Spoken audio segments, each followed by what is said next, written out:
It's okay, Wyatt. No. Yeah, let's save it. YOLO, dude. Yeah, fucking I die, so it's not worth anything.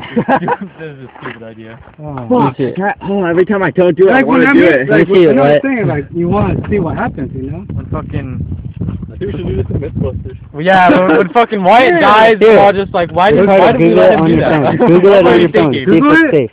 It looks like a fucking penny fell out. Like, how are we going to explain this to the family? Yeah.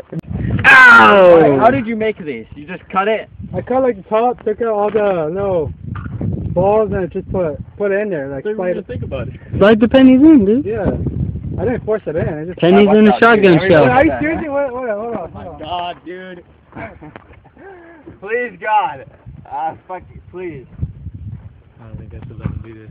I don't know, Wyatt. I don't know. Times you wish you could go back in time, and man, I wish I would have said something. I feel sorry, dude.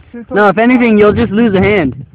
Shut the fuck Oh, up. come on, dude. Shut the fuck up. Dude, losing a hand is worse than dying.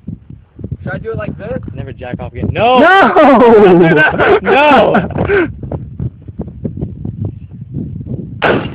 Oh my god! No way! No way! Oh my god. No fucking way!